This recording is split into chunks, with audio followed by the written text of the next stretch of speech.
Dasha Stotram, for instance,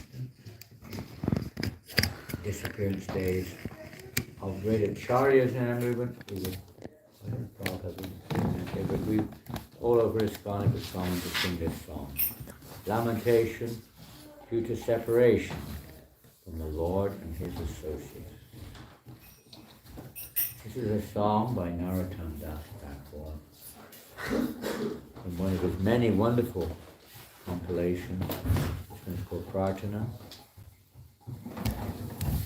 Many songs within that compilation, and this is one of them. So if you like to sing along, you're most welcome. It may not be on the screen as of now, I don't know. It will be Soon it will be on the screen. Try to make it quite big so viewers can see at the back. Yeah. The poem that is not connected to Off to work. The new year has begun. Another year. One day you will be free.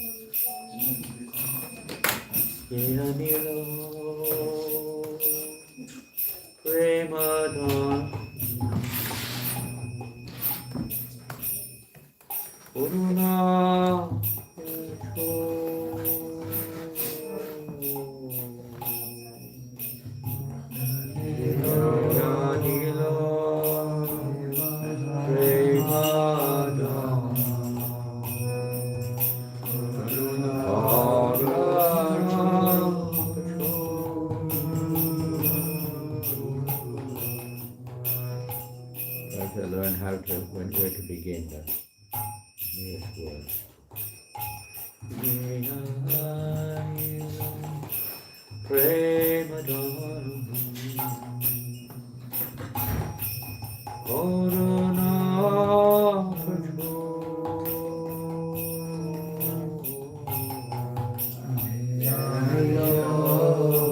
Too early.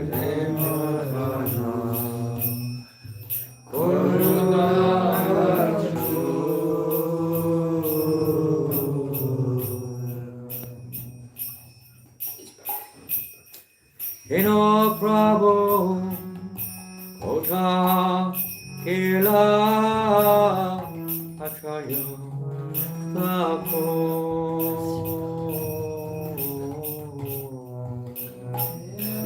Hino Prabhu Kota Kila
Ekakale Kota Kela Ora Hara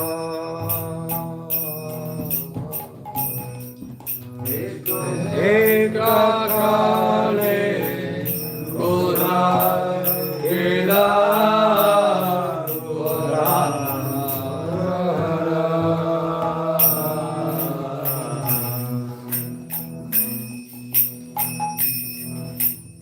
Managed to get it on the screen?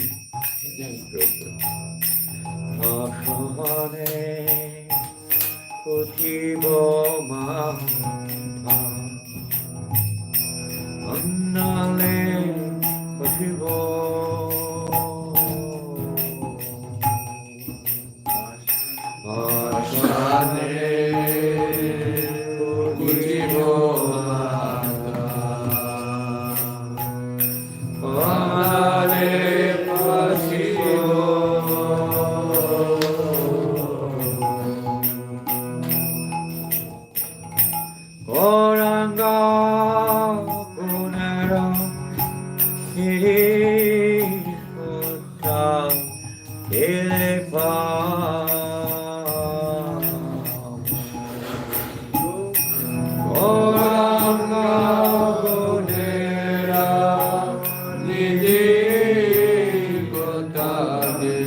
Krishna, Hare Krishna, Krishna Krishna, Hare Hare,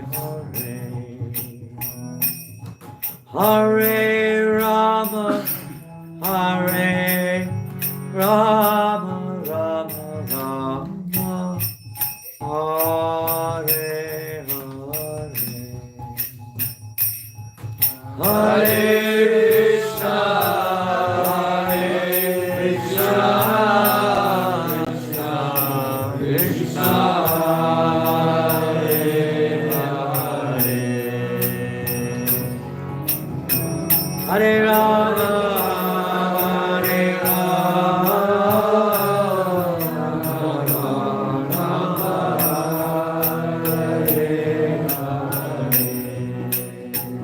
Oh hey Vaishnava Thakur, Vaishnava Thakur, Vaishnava Thakur, Vaishnava Thakur.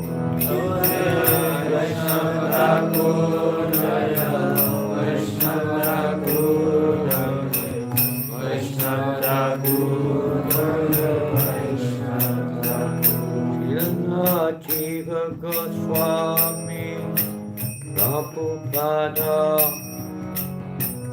Jiva Goswami, Jaya Prabhupada.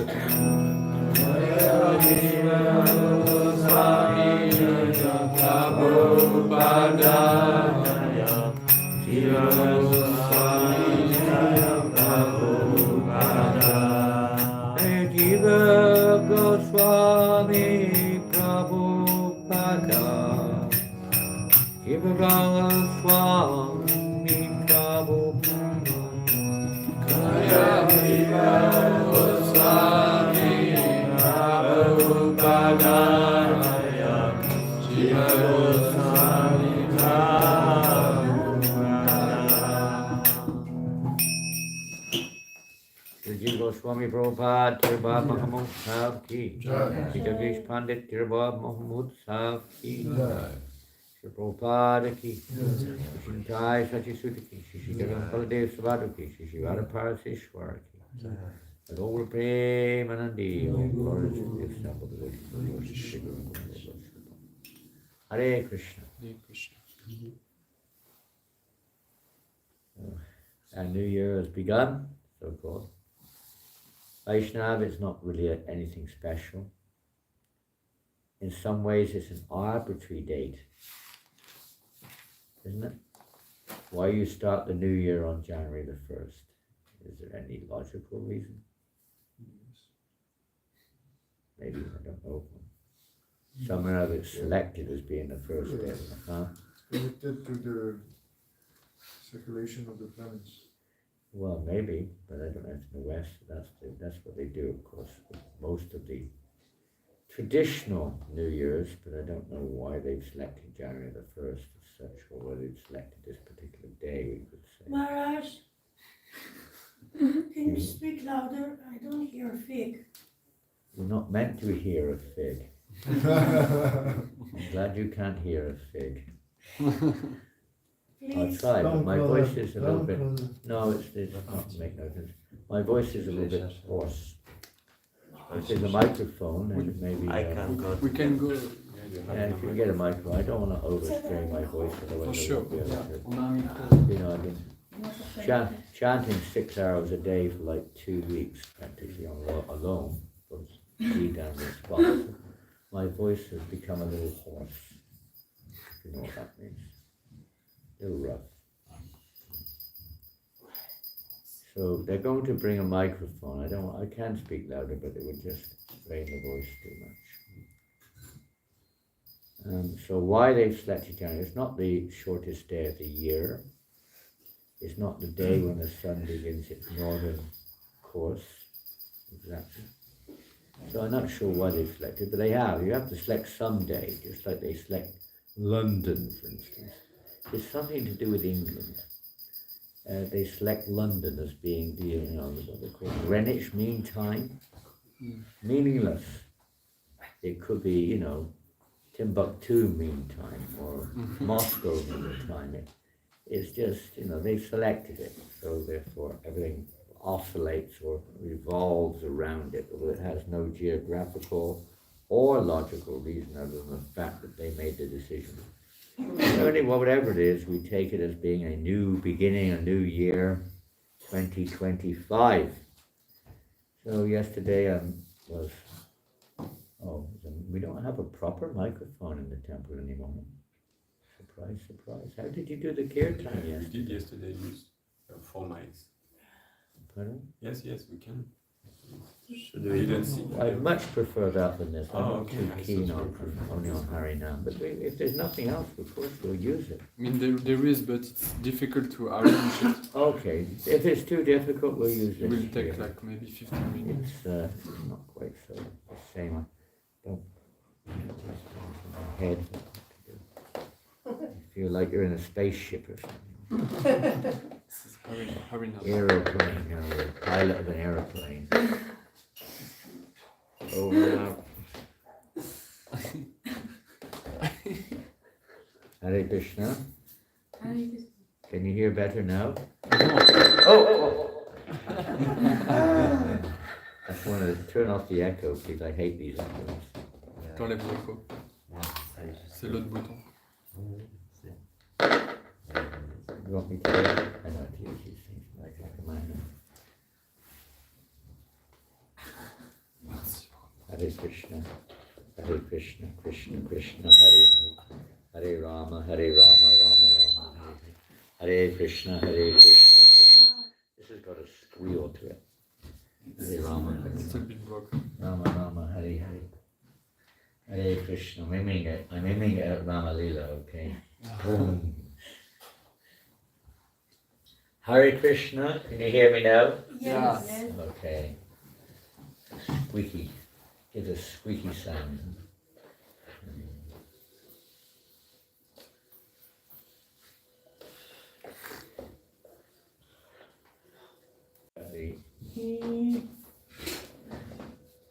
You may notice in this song there's no mention of Jiva Goswami. Raghunath Das is mentioned, Sanatan is mentioned, Sri Damodar, Rupa Goswami, Gopal Bhatt, Raghunath Bhatt, Krishna Das Kaviraj, Srinivasa Acharya. So many persons are mentioned, but Jiva Goswami is not mentioned. And the reason being is that he's still on the planet. When he compiled this song, it would be understood that Jiva Goswami was still personally present. He was the youngest of the Goswamis. He became like the Acharya of all the various Gaudiya Vaishnavas. After Rupa and Sanatan's departure, Jiva Goswami was considered to be like the leader, spiritual leader of the Gaudiya Vaishnavas. Narottam Das was a disciple of Lokanath Goswami, initiated by Lokanath Goswami. He was also departed. But Jiva Goswami was his Siksha Guru. You may know that Jiva Goswami was very famous, particularly, you could say, from his writings. Prolific writer. The numbers, I think it's 400,000 verses he compiled, something like that, in Sanskrit. Tremendous, philosopher. I remember one time in London, and actually it was in 1972 when I first year I was in the temple. In the summer of 72, in the London University of Oriental and Asian Studies, they had an exhibition, and it was quite a big exhibition. It's quite well advertised anyway. They had a big banner over the entrance to the hall where the exhibition was held. The writings of Rupa and Jiva Goswami,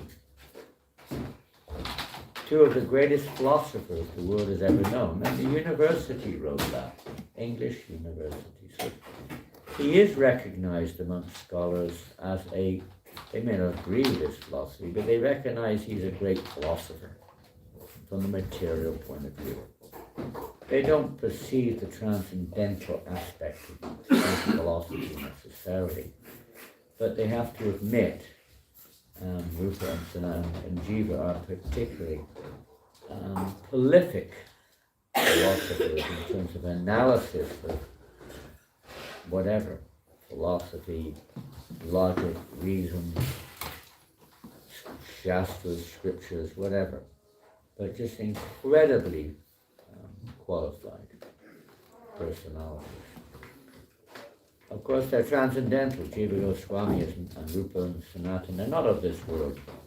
Jiva Goswami was a nephew of Rupa and Sanatana. He was the son of Balava Anupam, the brother of Rupa and Sanatana, who left his body quite early. But his son was Jiva. And later on, of course, he became Jiva Goswami. So he was a nephew of Rupa and Sanatana. Now, in Squeal, we have a boom. See if it hasn't come yet.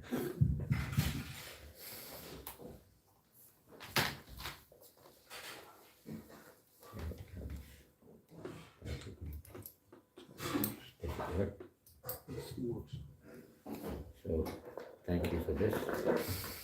We'll leave it for the street. It likes being on the street these days. They're street men. They're not used to temples.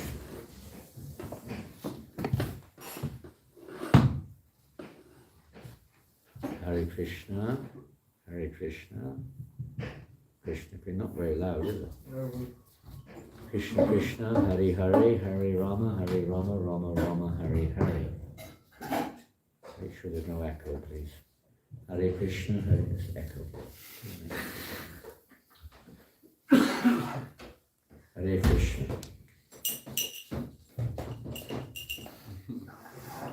Jai Radha Parisisvara ki jai, Baladev Subhadra ki jai, Desai katha ki jai. Can someone adjust this? This has got a back. It's not a straight sound. It's kind of a backlash. So Jiva Goswami, he was...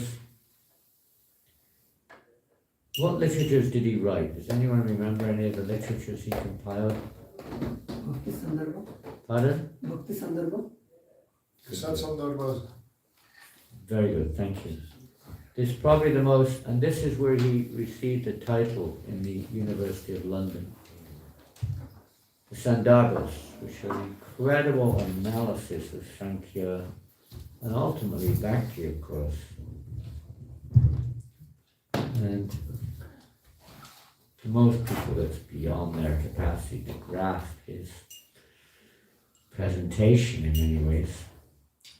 Very important, most important Sandarbhas, actually 7 Sandarbhas, 6 in the Krama Sandarbha as well. Most devotees generally don't read the Sandarbhas,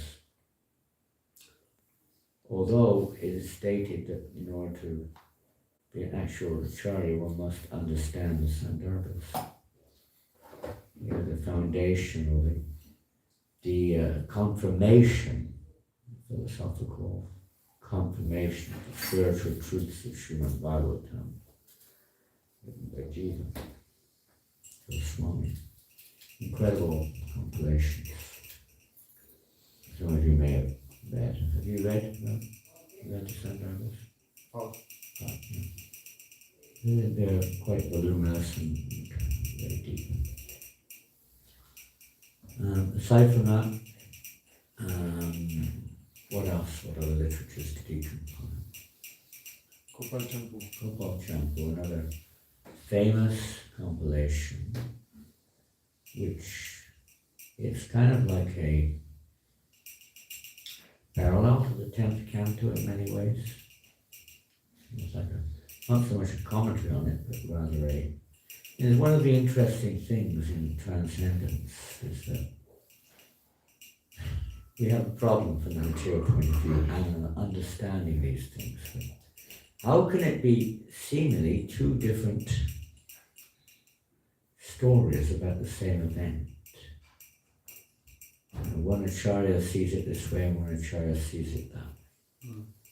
I think yesterday was Lochan Das Thakur, was it yesterday? Appearance day or something yesterday, or disappearance? The day before. Lochan Das. And if you read Lochan Das's Chaitanya Mangala, and you read Vrindavan Das's Chaitanya Bhagavad, and Krishna Das Kaviraj's Chaitanya Charitamrita, you can sometimes start to wonder who's right and who's wrong. They give different descriptions of the same pastime, Jagai Madai, whatever this pastime it is. They give different descriptions which are sometimes difficult to piece together into one. How is this possible? They're all supposed to be.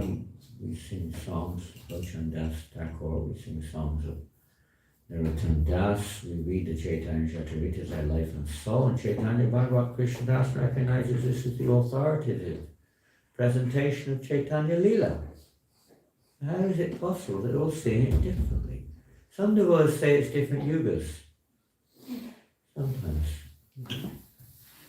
That's not, that may be the case, but that's not necessary either. Krishna is not like a rock. Even if he's like a rock, if you're standing behind the rock, you'll see the back of the rock. I have a Giriraj deity. If you look from behind, he's very different from if you look from the front.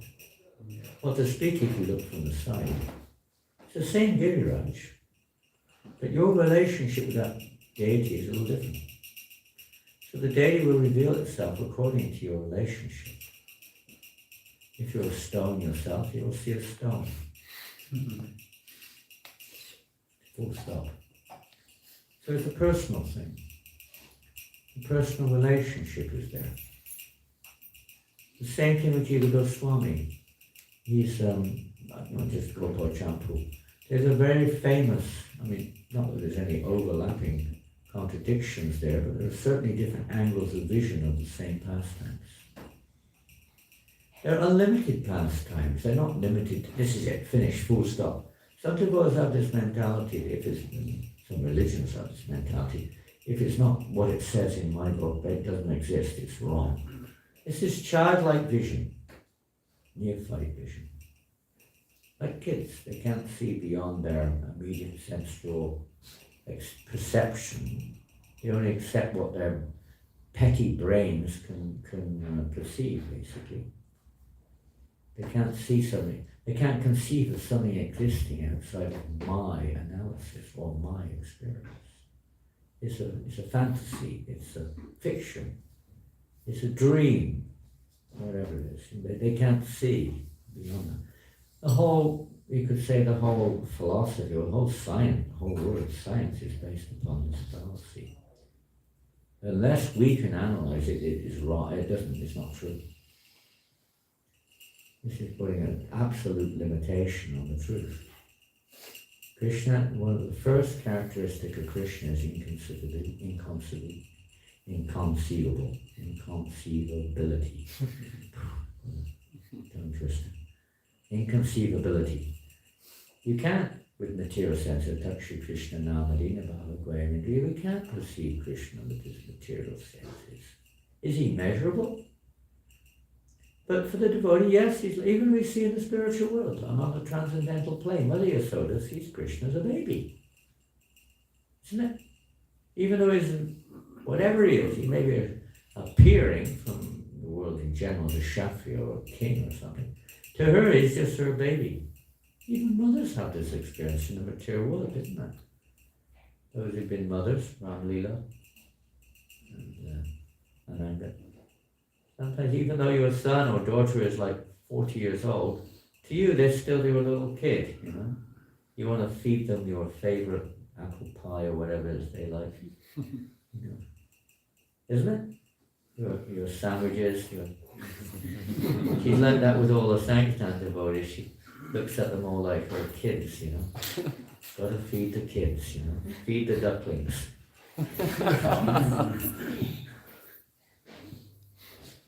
It's the nature of motherly affection.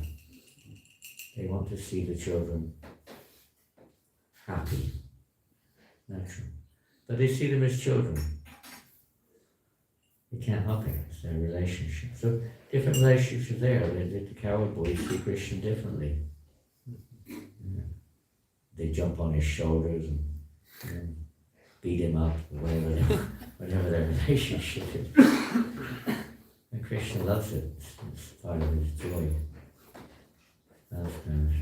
Yogis, of course, is a different thing altogether. Those who are servants, they don't have that intimacy. They're very reverential. They wouldn't dare, trip Krishna up and put your foot out and trip him over or something. Jump on him, when he's just about to have his lunch or something. Snatch it and steal his gulab jamun. Right? Imagine if you're serving your guru and you come in and he's not looking, you steal the gulab off his plate. It doesn't work, does it? I mean, maybe you do that. It's not the proper thing to do. Every devotee has a different relationship with Krishna. It's unique. And it's not wrong. And you'll see Krishna differently. But it's Krishna you're seeing, and you're not concocting anything, you're not manufacturing your idea. It is what it is, it's a loving relationship. And there's another side to it too, is that at different time, place and circumstances, we see this with religions also, of course, that the Acharya will only present a certain aspect. Look at Lord Buddha. Is Lord Buddha an atheist? Is Buddha an atheist? Yes. Someone said yes, someone said no. Is he an atheist or not? Yes. Who said yes? Is the Lord himself. Pardon? Is the Lord. You said yes, you said he's an atheist. Lord Buddha is another expansion of Lord Vishnu. Is Vishnu an atheist? No. It is stated in the Chaitanya Charitamrita Maharaj. He came as an atheist to... Yeah, but he's not an atheist. that You may go on Sankirtan and you may talk all sorts of stuff, but that doesn't make you all sorts of stuff. Are you a doctor? Are you a lawyer? Are you whatever you are? Motor mechanic or whatever you do. That's not our real identity, is it? For a particular purpose you may have that identity. So he may be identified as being basically teaching atheism. But that because of time and circumstances, he's only presenting that. Jesus also, same things. There are many things I have to tell you, but you can't. You can't understand what I'm teaching you up to now. There are many things I can teach you. You can't even understand what I'm teaching you now. How can I teach you more? We teach according to people's feeding. We feed people according to their capacity to digest. What they can digest, not what you... It's like if you've ever been to China. Anyone been to China? Not been to China? So in China, not everybody, but most Chinese people have a hard time with dairy products. They can't digest very easily, just their nature. They vomit or whatever. They can't digest dairy products very well, so you don't get many. They're there, but many people can't digest them. There's not any difference between the dairy you and the dairy they eat. It's just their ability to digest. So it's according to the ability of the person. Everyone's like that. Or allergic to certain things. Gluten. You're gluten intolerant or something? Not good. Arena's not good with gluten. Is that right? Heard. So not totally, but when Mamli will make some things and I think you break your gluten intolerance. Because sometimes you have to go beyond, your norms. But generally, some people are really, I've got one, daughter, if she eats one peanut, her whole skin erupts. Oh, yeah. She can't eat any nuts at all. No, not any nut of any kind. Even a little bit is in there, if it's in a burfi or something, her whole skin just erupts. And she gets so sick, she has to go to hospital sometimes. It's incredibly, different. So the variety is there, isn't it? Krishna is Krishna, and he's got unlimited qualities. And his relationship, so sometimes they present according to the ability also. So it's their own relationship, plus the audience, you could say, their capacity to hear. No point talking to something if people don't understand it or misunderstand it. Try to give baby talk, but it's trying to preach to a baby. What can a baby digest? But people in general can't understand a thing about spiritual life. Not one thing, practically. Everything is perceived according to their conditioning. It takes a while before one wakes up. Some people can, but not many. So Jiva Goswami is sometimes seen as being contradictory also, not just in his somewhat different angle of presentation, perhaps of pastimes, which is common amongst all acharyas, of course, that they see slightly differently. Or they see something that the other acharya didn't present, or they present something which they didn't present. There's another limitation which devotees have sometimes. Limiting things. It's a common thing in religion, isn't it? That in religion, many religions, if it's not in our book, then it's the work of the devil, so to speak. What we interpret as being in our book, or else what has become in our book over generations. It's a limitation. It's described as something like the philosophy of Dhanakasura. You've heard of the demon Dhanakasura? You'll see different commentaries on that too. If you read that pastime in Gopal Champu, it's a little different than the one in the Srimad Bhagavatam, for instance. It's the same thing. Dhanakasura is a demon, and Balaram kills him. But the whole pastime is described quite differently. The scenario.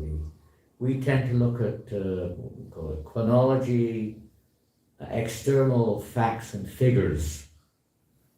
But spirituality is not quite like that.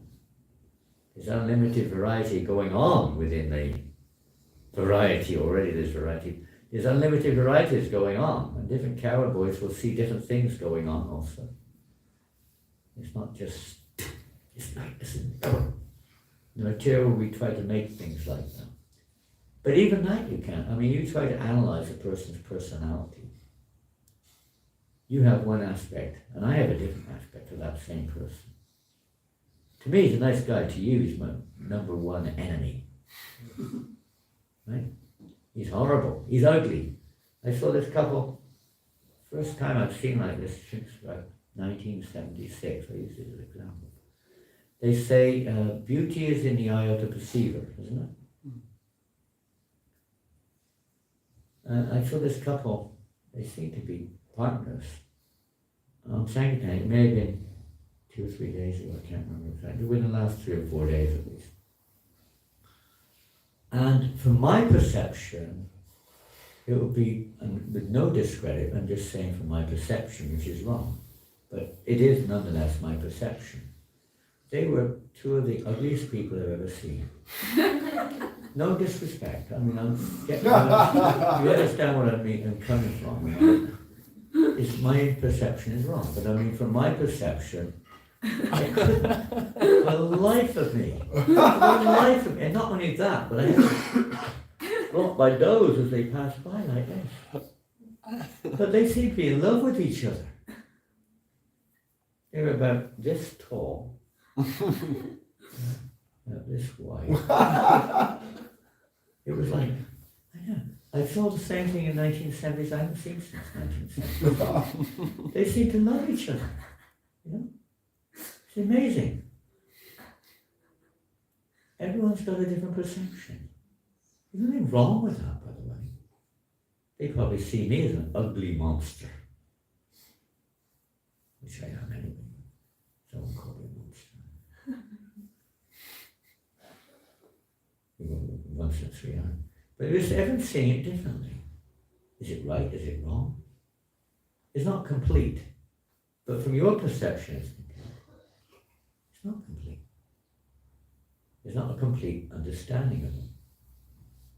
I don't know who they are. I don't know what their hearts are. But for them, that's complete. Yes, they seem to be. So like that, how things work, and we all have our relationship and see things slightly differently. The philosophy we hear in various scriptures, especially in Bhagavad Gita, these are philosophies to bring us out, to clarify our consciousness so we no longer see things from this imperfect vision only. Come out of this darkness into the light. Try to, wake us up and free us from scientific misconceptions, atheistic concepts, materialistic, perception, which is all pervasive in the universe, basically. Seeing ourselves in the center. So try to help free us from all this. People are so covered and so self-centered. The nature of the material world, we're all in the same boat. So they help us to become a little out of it. Then things start to be seen a little differently. Spiritual master opens our eyes with the blinded with the darkness of ignorance. That's the whole idea. So he gives instructions to open our eyes. If your eyes are closed, it's all very well describing something, but you can't see it. You have no experience of it. You tend to speculate on what you've experienced and try to compare it to what you've experienced. If God has a form, then his form, I've got a form, so his form must also be like my form, and it's material, and it's, he must be dead by now, and God knows how long can a person live. I don't believe he's still alive, even if he ever was alive. We have all these kind of like speculative perceptions because we only have material perception. Whether we're a scientist, a philosopher, or a religionist, or whatever, basically speaking, people have nothing but material perception. So it's changed when we mold our lives according to the acharyas like Jiva Goswami to act and think and relate in different ways to different things in the world around us. And gradually the consciousness becomes purified. So it's like you've got muddy water. What can you see? The water is muddy. Isn't it? The example I give oftentimes, and we hear regularly, is the spectacles. Some of us are wearing spectacles. Isn't it? Not many of you. I don't know. Maybe you're blind, I don't know. Can you see anything? How can you see without spectacles? How do you see? You don't have any spectacles? Do you? But you can see. You see what you see. So what I see now is not what I see when I put my spectacles on. Right now it's a bit of a blur. You put these on, you're the nearest to me, I'm sorry about them. Tell me what you see. What do you see? C'est flou, comme on dit. Blurry. Total blur, right? And I'm seeing a blur. Now, the spectacles are the same, right? I'm seeing a blur without them. You're seeing a blur with them. So, what's right and what's wrong? It's relative, isn't it? Everyone's seeing relatively. Everyone's seeing relative. If I've got a crack down the middle of these glasses, I see everybody with a crack down them. If the glasses are tinted green, I see everyone green. Everyone's got this is our consciousness through which we perceive the world.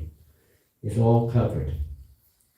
Everyone's covered. Our consciousness is covered by, call it what you will, by the laws of nature, as a result of our karmas, as a result of our desires, and so on and so forth. But we're all seeing the same thing differently. We both read the Bible day and night. You read black and I read white. Famous saying of one Christian. Blake? I can't remember. We both read the Bible day and night. You read black and I read white. We see two different things and we argue over it. We're both wrong. Or we're only partly right. I like this food, you like that food. Is the food good or bad? It depends on your It is what it is. And Krishna is, but Krishna's not a material rock. He's unlimited. And he relates like that. Just a personal thing. When you're with your buddy, You relate in one way when you're with a mother, a different way, when you're with a girlfriend, a different way, with an ordinary person, a different way. And you respond differently according to their relationship with you. Simple as that. It's a very personal thing. So even philosophically, there's unlimited varieties of choices. You look at Jiva Goswami, one of the most famous contradictions you could say in his presentation, as opposed, not necessarily opposed to, but apparently opposed to Rupa and Sanatan. What is that? Very strong apparent contradiction in this is a very esoteric subject matter. It's not just a plain down-to-earth philosophy. It's a very high point. What is that? Anyone remember? Oh, yeah. He says legal married relationship between Radha and Krishna is higher than illegal. Dharamon. Yes. Yeah, there's Svakiya. Svakiya means Legal. It's conjugal, it's loving, but it's like married. The married relationship with husband and wife is higher than that of the parakiya, or that which is. And generally speaking, amongst our acharyas, Gaudiya acharyas, that is, the parakiya rasa is considered to be the deepest and the most enriched of all relationships. So he didn't deny that, but he emphasized more svakiya, the relationship that, you can't say legally exactly, but you get the idea of actually being related as husband and wife. So what is the difference? What is the problem here? Why is he doing that? Why is it seen that one's higher than the other? According to the story, some of his disciples were putting doubts toward the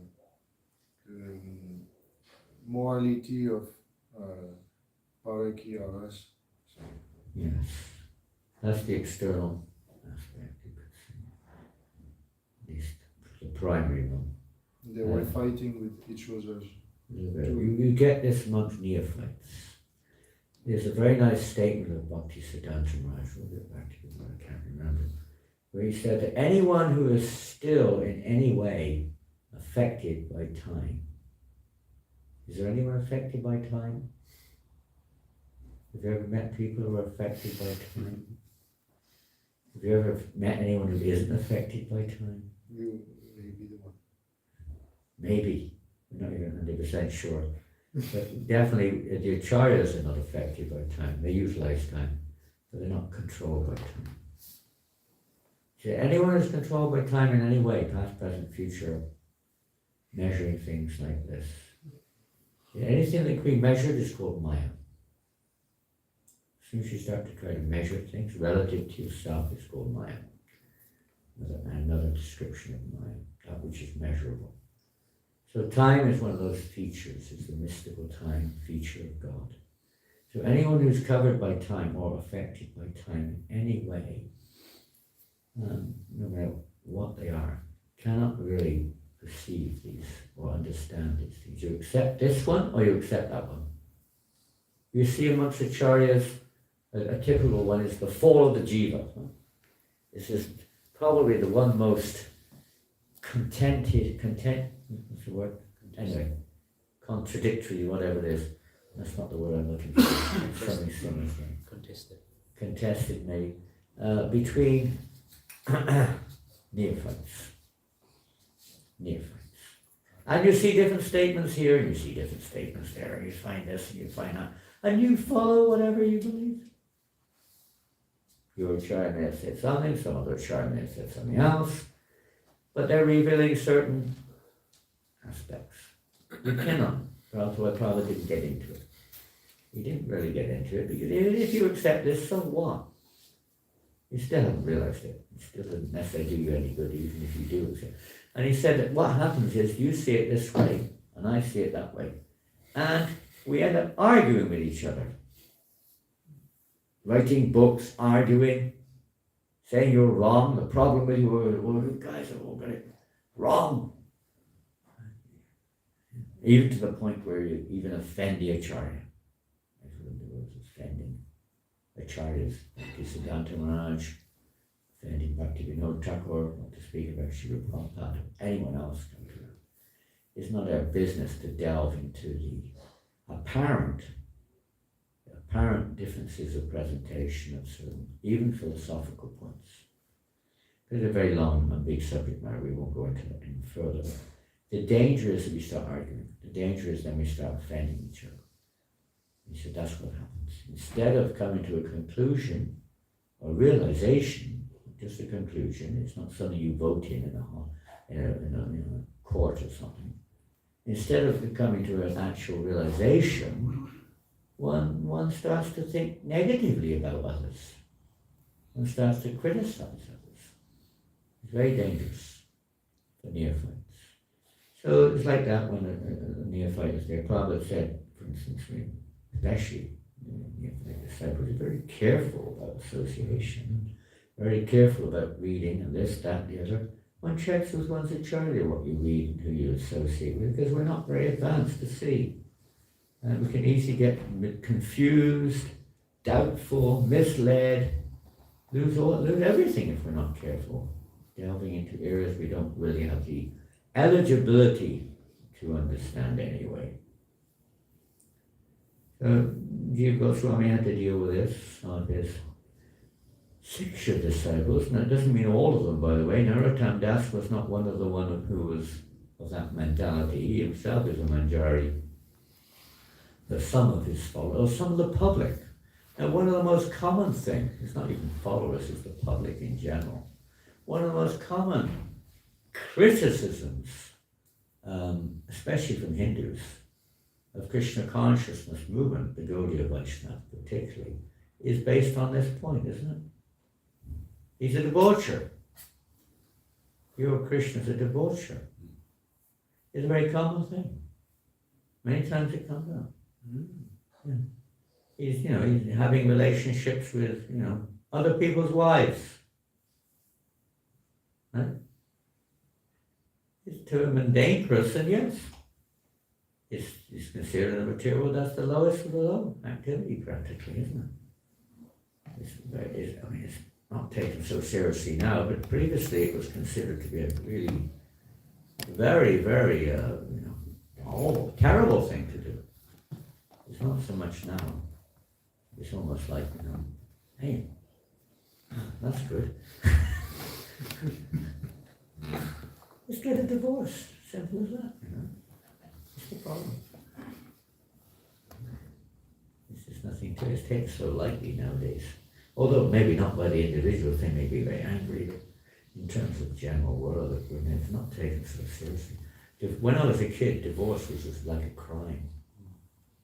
It was like a crime. I remember my cousin, she was a daughter of my father's brother, and she was older than me. She married a man who was divorced. She wasn't married, she didn't get one, but she married a man who was divorced. She was ostracized, that means she was banned from her family. No one in the whole family allowed her in their house for 7 years. Can you believe that? It was taken, oh my God, how can you marry someone who's divorced? This is terrible. This is disgusting. That was only 65 years ago. How much things have changed. My husband, he didn't, whatever it is. Just get a divorce. Get a divorce. Just get rid of him. Get rid of her. It's taken so lightly nowadays. Nobody wants to change themselves. They want everyone else to change, to agree with me. The whole purpose of the teaching of Jiva Goswami ultimately is Krishna Paramatma, the devout love of Krishna, of course. But on the level of neophytes is to change. There has to be a change of heart. It's to evoke a change of heart within us. It's not just to try to analyze transcendental literature and be proud of, I remember this. With no realization, no adikat, actually have a relationship with Krishna relative to us there. Our present situation is we're not even accepting the fact that I'm the eternal servant of Krishna. We're still so damn puffed up. We think that, I'm the enjoyer. Everything's got to be done according to my conditioning. We're still so, that effect is still there on us. We haven't even come to step one. That my existence is wholly and solely to bring pleasure to Krishna and nothing else whatsoever. That's the servant. The servant's not just one who does things mechanically only. That's the beginning. Or just chants, finish my rounds, whatever it is. That's all there, and it's necessary that it's there. It's not the goal. It's actually to develop a real relationship with Krishna, a real one, not just a theoretical one or faith, or with faith or hope. That's all there in the beginning. So you get instructions which are relevant for that growth. Well, we're going to have to, what else? This is one thing which is very significant about Jiva Goswami. What other thing is very significant? He managed the installation of Radha Kund. Yes, he was very instrumental in of course, Raghunath Das is known as the actual, you could say, when it comes to Radha Kund, Raghunath Das is the Acharya, he's the abode, if you want to call it that. But Jiva Goswami, he himself was quite a good manager, no doubt, coming from a family. They all were actually, Rupa, Sanatan, Jiva, Raghunath. They're all coming from families of very good administrative families, very good organizers, very good managers. It wasn't necessarily prominent in a bigger picture, but it was prominent in certain areas, wasn't it? Even Jiva Goswami, his dealings with Akbar, the Muslim ruler in Akbar, was quite astonishing how he got Akbar. And actually, Akbar realized that Jiva Goswami was like a saint. He had that realization. And many of Akbar's ministers and assistants assisted, due to the influence of Jiva Goswami, assisted in the construction of temples in Vrindavan. He was before Aurangzeb. The next ruler, but one way it was a little different. But he wasn't a Hindu, but he wasn't opposed, so he was supporting. And Vrindavan actually had a divine vision. Jiva Goswami took him there. And by the grace of Jiva Goswami, Akbar had a divine vision, it said. Some transcendental vision there, which changed his whole mood in relationship with at least with the Gaudiya Vaishnavas. So yes, he assisted in the building, particularly of the Radha Govinda temple. Jiva Goswami was also instrumental in that. Because he lived longer. Didn't live longer, he was much younger. He was like one generation younger than the other acharyas. So he also is most famous, of course, is his part in the Radha Damodar temple, which he's generally, each one of the 6 Goswamis is generally credited for a particular establishment of a certain temple, like Radha Govinda Goswami and like that, different temples like that. Radha Madhavana is Sanatana Goswami, and the Radha Damodar temple is Jiva Goswami. Everybody there today, not just today, 2 or 3 days, huge festival is taking place now. It's the biggest day of the year, actually, today, for the Radha Damodar temple, for Jiva Goswami. He was like, what's the word? Establishes, what's the word? There's a word. They established at that temple the deities and so on. So that's where Prabhupada chose to live for many years. It's a very special place. Jiva Goswami is not just another acharya. Rupa Goswami or Rupa Nugas. But in one sense, as Jiva Goswami presented a philosophy. Rupa did too, of course, but in a complete way, establishing the absolute authenticity of the process, the objective goal, Sambandha, Avideya, and Prayojana. He established them very systematically, very thoroughly, partly beyond argument. No one can overcome. course, we may not understand what he's saying, but one who does, no one can defeat that philosophy. Sandambas are undefeatable. Jiva Goswami has presented all different angles, so even for those who have this debauchery philosophy, he's defeated that too. Everything, he's the most expert in everywhere. So, Radha Damodar Temple, Jiva Goswami, what else is he famous for? Launching book distribution. Yes, of course, this is very relevant to us, having just finished the marathon. We don't really finish the marathon, it's just another relative statement.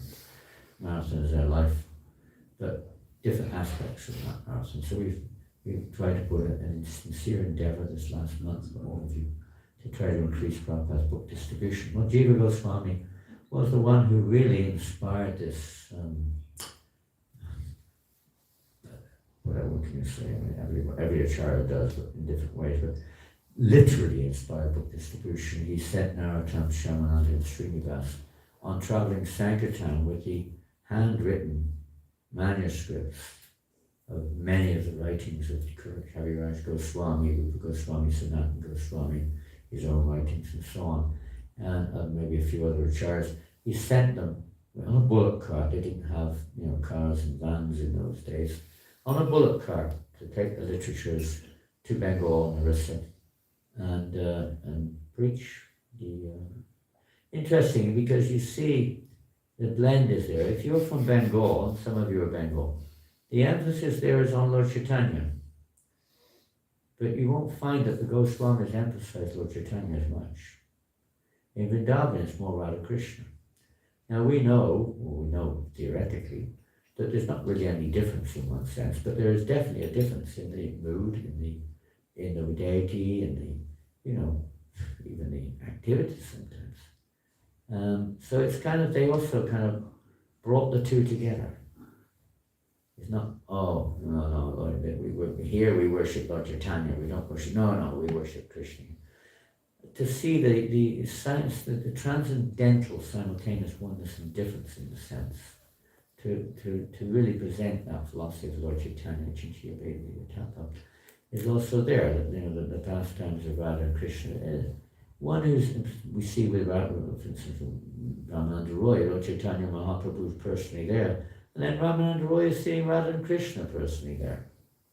It's in Mayapur. It's also Vrindavan. From a material point of view, what are you talking about? It's very inconceivable. Inconceivable. These go on simultaneously. Different moods. Not everybody in Vrindavan accepts Lord Chaitanya. So the Gaudiya Vaishnavas do, and they worship Radha and Krishna, they worship Radha and Gauritai. There's not like one or the other, and it's not like a fight going on there, who is the supreme. It's not like that. So there's a blending there, the philosophical presentation, the ultimate prayojana, the position of Lord Chaitanya and Lord Nityananda and his associates, the Panchatattva, and so on and so forth. There's also a blend there. What else is he famous for?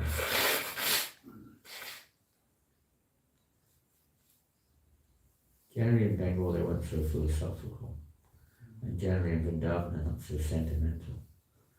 So the blend, Prabhupada said, philosophy and sentiment must both be there.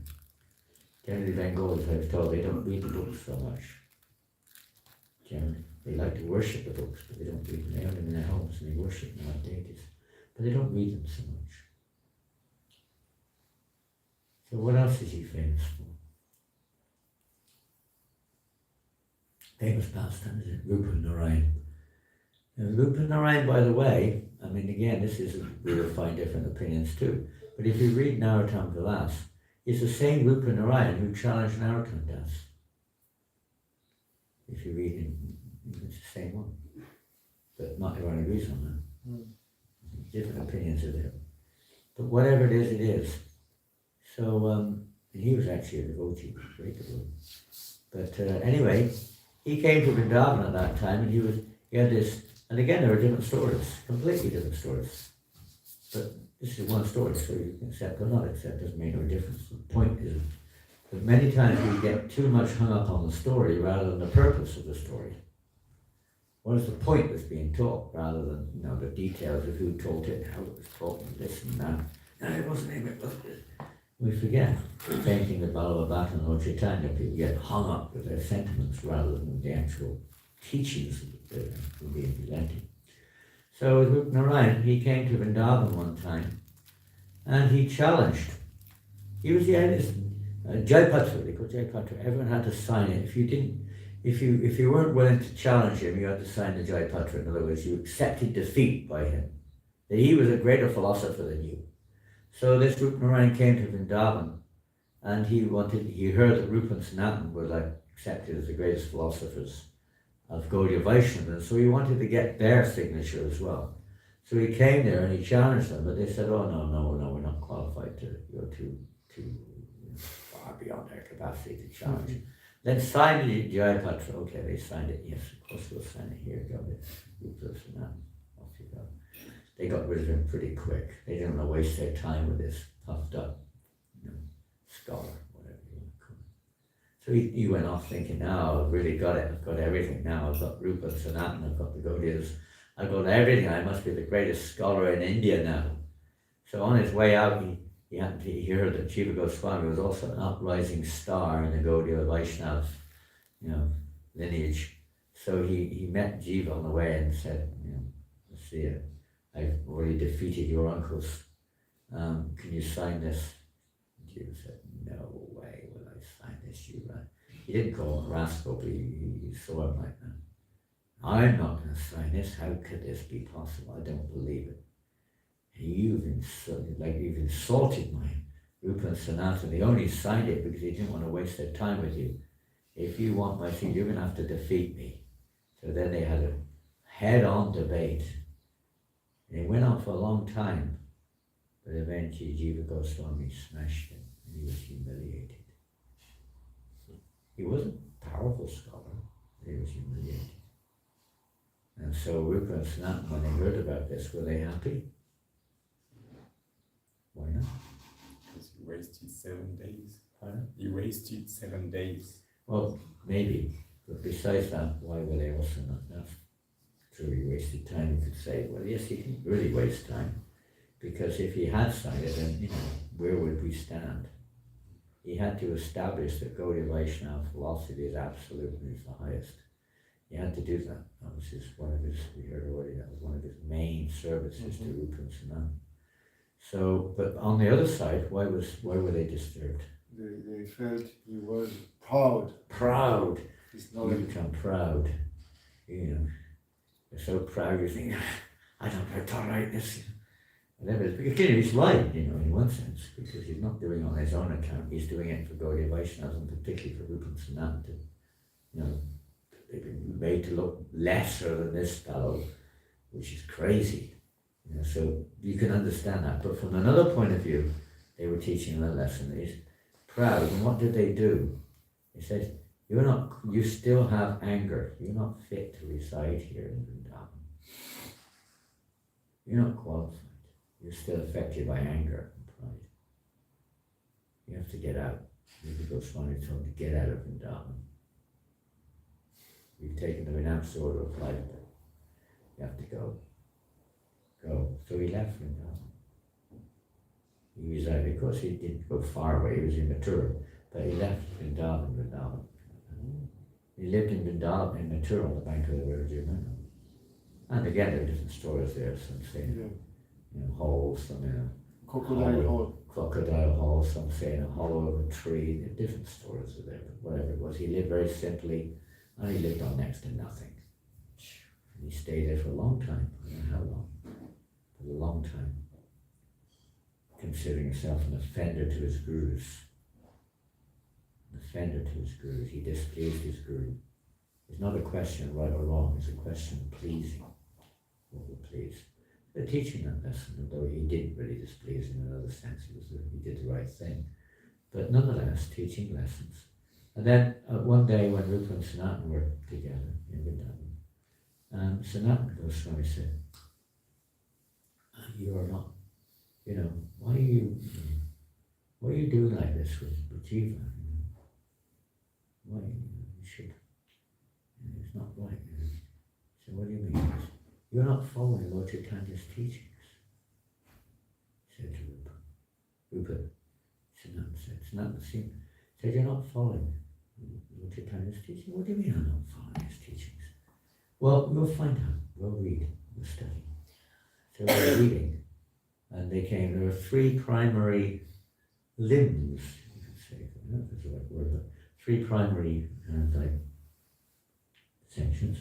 Lord Chaitanya's teachings. The practical side. Not so much the philosophy. That's Abhidheya.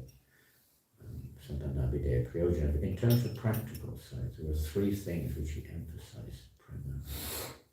I don't know if I've worded it right, you may not understand what I'm getting at, but does anyone get it? Yeah. What is it? Pardon? Jivadoya. Well, let's get the first one first.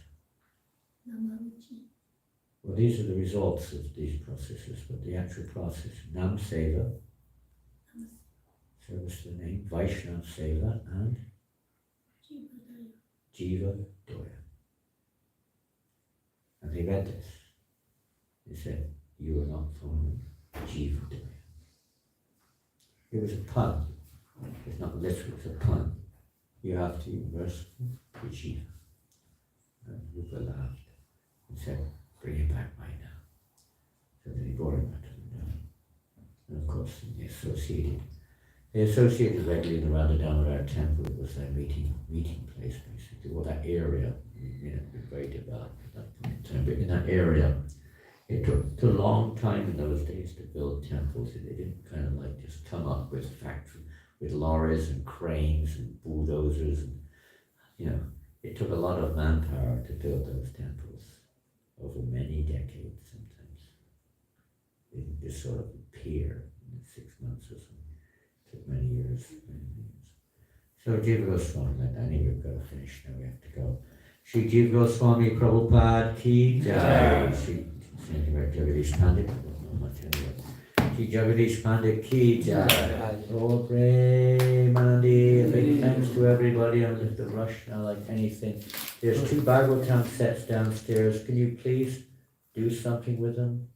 One is to go to Lasika, isn't it? And one is for one of your men, your contacts.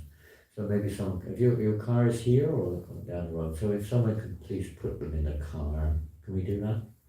There's a few books also of another Gaudiya Vaishnava, the spiritual nephew of Srila Prabhupada. And they're also on top of the book, plus the Srimad Bhagavatam in English.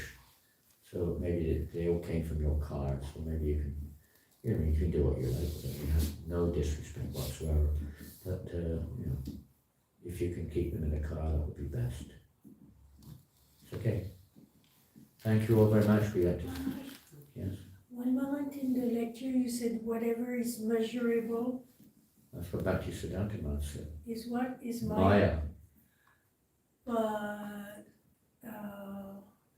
there are some activities in the spiritual world that are measurable. It's sort of. That depends. One time they go to the Surya Kun. Yeah, but it's unlimited also. Okay. It's measurable and not measurable simultaneously. It appears measurable. There appear to be sun and moon there. Everything is there for the pastimes. It's not measured with me in the center. It's measured with Krishna in the center. What he's referring to when we say measure is like, I'll say, how far are you away from me? How far are you from me? What will you say? 2 meters. 2 meters, okay, it's a pretty good guess, pretty good estimate. So, okay, that's from the relative point of view, we use those terms, but it's within the category of Maya. It's within the material framework of measurement, because it's me in the center. Of course, Prabhupada told that very wonderful story of Gopal Bhan and who was the king, I can't remember. Birbal, no, was it Birbal Singh? One of them anyway, maybe Birbal. And the king said to Birbal or something, you are sick. Birbal, if it was him or Gopal, whichever one it was, you are such an ass. No, because sometimes you call someone an ass, it means you're such an idiot.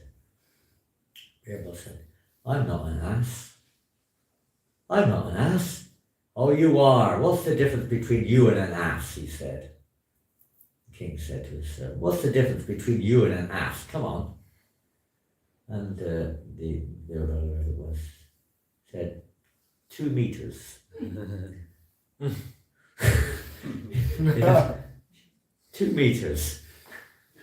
You're an ass, not me. There's 2 meters difference between me and the ass. Anyways, this was a joke, but probably a good one, huh? Sharp. So we measure things like this. And we measure it according to our own measurements too, our own concocted measurements, so to speak. It's all relative, it's not related. And of course, the Buddhas are trying to relate it to Krishna, so it's becoming more and more Krishna. Krishna is that in general people measure everything according to their own measurement, their own perception. So that's mine. Whether you're liking people or disliking people, whether it's distances or whatever it is, weights, everything is according to our own perception. But spirituality is not, it's all according to pastime. So it appears to be, in one sense, measurable, it's unlimited and eternal. And eternal. It's just part of create fun or create pleasure also. And this is a reflection of the spiritual world. The only thing missing is Krishna in this world. You put Krishna in the center, everything comes into its correct perspective. It's like in preaching, you have to preach, you have to discriminate to a certain extent. So we, for the sake of names, we say, my name is such and such, or I'm such and such, or this or that. Otherwise, what are we going to talk about? People go, no, I'm not this body, and I'm not a man, I'm not a woman, I'm not English, I'm not French. It's not me talking, it's not you talking, it's not... where are you going to get if you take a kind of philosophical person stand like that? You've got to have something to relate to people, so we use relativity also in preaching. Distance, time, name, place, and so on. Srila Prabhupada ki jai, Gaur Premanandi. Hare Krishna. So now we're going to pack and go. Are you going back to New Mayapur, or are you going back to Disha? What are you doing? We're going tomorrow. To New Mayapur. Janananda Goswami. Yeah, and then to go to England and Bangladesh. You got to New Mayapur first, for 3 days. Great. I hope you